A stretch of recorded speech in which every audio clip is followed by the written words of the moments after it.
When Alex Hormozi said this, The path of the exceptional person is one of an exception, which means that you are not with other people. I was blown away. And we know on the way to success that it takes extraordinary things to be an extraordinary person. But what exactly does that mean? I'll share my experience with that journey so far, what Alex Hormozi has to say about it, and why his words are so refreshing to hear. Some time ago, I came across a reel of Alex Hormozi that was clipped from an entire podcast with him and Chris Williamson. He was talking about something related to a lonely path. And he was mentioning how, and I'll play it later on, but people only root for people when they don't need it, and how the path of an exceptional person is one of exception. So I decided, you know what, let me see this. Where has he done this interview? And I saw it was on the Chris Williamson YouTube channel, and so I went and I found a longer podcast. And there was an entire about 16-minute section that talked about things related to being on the lonely path on the way upward, framing in your mind the story that you're going to tell when you eventually make it, and things related to that.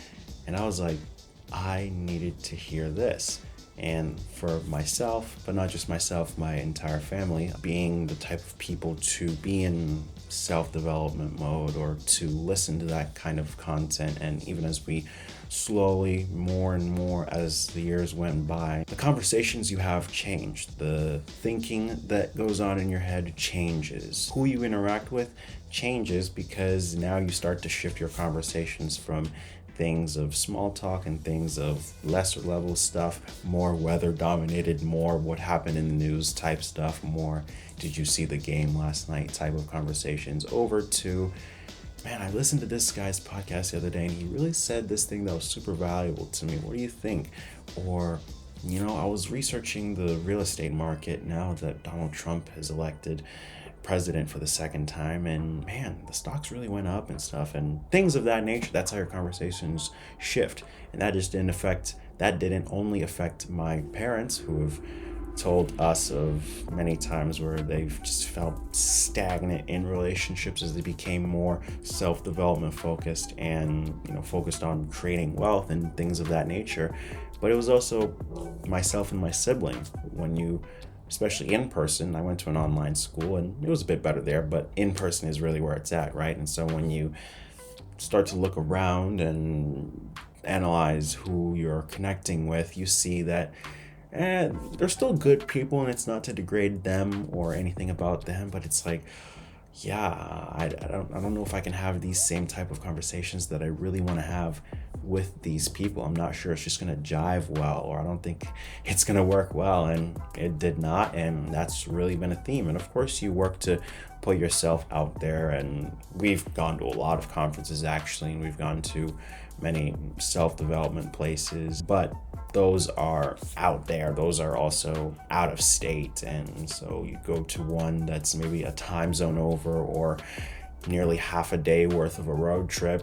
It's not like you're developing those in-person relationships where you can see someone out of convenience or talk with someone in person when you see them frequently over the course of a week or a month, and have that kind of in-person connection about the similar values that you have and the similar things you want to aspire to be and things that you want to work for. And that for us and for me was and is and continues to be shooting for being wealthy in all areas of life. But of course, really it starts for many of us monetarily, right? And that's what our goal is. So, but here's that segment of that Chris Williamson, Alex Hormozi interview that was uploaded this past January that I really, really, really needed to hear. People only root for people who don't need it.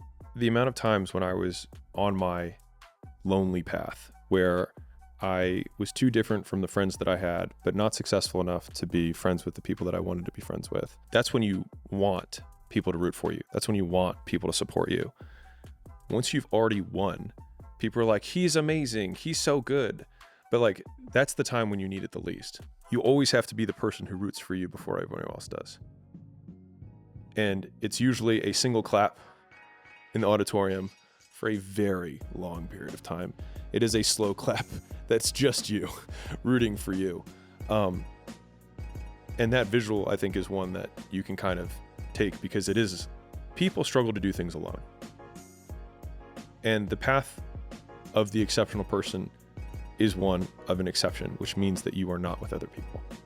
And rather than fighting that or bemoaning it, see it as an indicator that you're on the right path.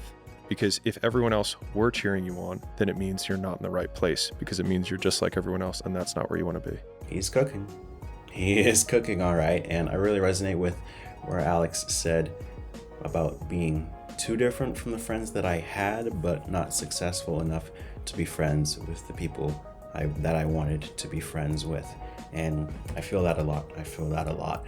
Because I already talked about, the having of the friends that you're different from, but also very much so, you still have such a long way to go to get into those rooms that you want to be in.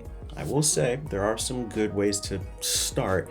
Again, I've mentioned how my family has attended several conferences over the years related to personal development, but those rooms that you really want to be in, where you see on Instagram for the people that you admire and that you aspire to be, those dinners that they have, those inner circle meetings that they attend, and those yachts even that they get to have VIP days on. So you really have to just grow your roots and grow downward so that the upward can grow. And another thing that I learned from Myron Golden, he coined the term gravitropic growth. We know about phototropic, photosynthesis, that's upward, that's related to, plants in the sun and the above the surface. But where you talk about gravitropic, that's the roots. And you really have to grow downward before you grow upward. And of course, there's a billion different ways to say that you have to work on yourself, you have to become the person, you have to grow your roots before you can shine. But because that's why it's said all those different ways, because it's so true. And there's still such a long way to go in getting the friends that you want to have. He also mentioned how that's when you want people to root for you, when it's the absolute hardest. But he talked about it. The path of an exceptional person is one of exception. Yeah, no, Alex was definitely cooking. And of course, I knew that it would necessitate, the path that I wanted to go on and that I am starting to be on, necessitated a period of loneliness and a period of being by yourself in a way.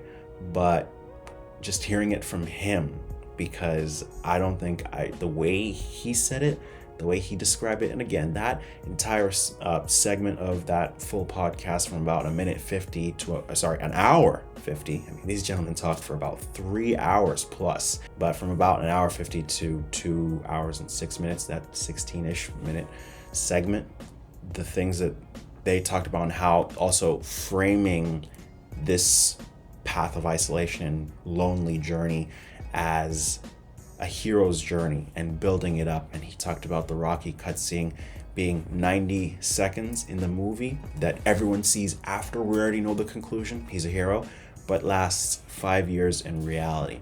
And so when he talked about that, which I really needed to hear, but also talking about how to frame the journey that you're on so that it can just be better for you, so you don't look at it as just hard. Yes, you should look at it as hard, but also to understand that you're building up a hero's journey. Nobody tends to gravitate towards the billionaire who got it all done in 4 hours and instantly became rich, but rather the person who built towards that hero's journey. That's what's inspiring to people. He talked about also, sleeping on the floor at his gyms. He talked about taking the screenshot of when his bank account balance was in the red and talking about how, people see the screenshot, but there was someone who had to have that negative balance and had to be there to screenshot. And he said, I will never let this happen again. So that's really the same way I look at it now, with that fresh advice from Alex, and how you're going to have dragons come up every single time. Dragons here, dragons here, dragons here that you need to slay. And it's always the hardest to start going up. It's always the hardest to start anything, because an object at rest, what does Isaac Newton say? Likes to stay at rest, until an object is in motion and tends to continue moving unless acted on by an outside force. Starting is the hardest. But once you get over that starting hurdle, you become so much more equipped to slay the dragons that are bigger, But because you are a bigger person as well, that means that it's going to be way, way easier. So, and there are definitely some things that I know I'm going to need to start, and I know I'm going to need to get that inertia going and go from static energy to kinetic energy. Maybe posting on Instagram is one of them. Follow me there for now. While you're at it, it's at my name. But at least starting this has been good. Starting the other things that I've already started up has been good. But yeah, just very thankful for a man like Alex and Chris for their entire conversation, but particularly Alex when he talked about how the path of an exceptional person is one of exception, and yeah, not being successful enough to have the friends they're with, but also being too different from the friends that you have right now to be in that limbo of where am I right now and how am I gonna get out of this. So, and I hope it inspires you as well. And here's a little bit more that hopefully gives you some more inspiration. I like thinking about my first videos had like 13 views. And I'm like, well, if I had an audience of 13 people, I used to spend years pitching, weight loss stuff to rooms of 13, and that was fine. And so thinking about that way was helpful. But the most helpful frame was thinking about who I was becoming as the asset that I was building. So in real time, whenever I finished a long day's work, I was becoming more like the type of person who could work for 5 years without reward. And that would be part of the story I would someday tell. And so some of the biggest reinforcers I've had in my life has been future casting the story that I would tell about the shitty period that I was in. Like I remember when I was sleeping on the floor at my gym because I didn't have enough money for 2 rents. And I was like, I will tell this story. And when I lost everything for the first time, I have the screenshot of the bank account. Like when I show it, people are like, oh, look, there's that thing. But they forget that there was a person who screenshotted it to be like, this won't happen again. And I think having a larger narrative of where you're ultimately going, one, gives you the vision of where you're knows where he's going, but it allows the dragons that you have to slay along the way, the hard things that you have to overcome, to feed into the larger narrative of the story that you'll someday tell. Be sure to comment below how Alex Hormozi's words resonated with you, or share any successful advice you've received in the past that you think will be helpful for others in the comments. Be sure to like the video as well and share it with someone for whom you think it'll be helpful. Subscribe to the channel and follow me on Instagram as well at my name, and I'll see you in the next video.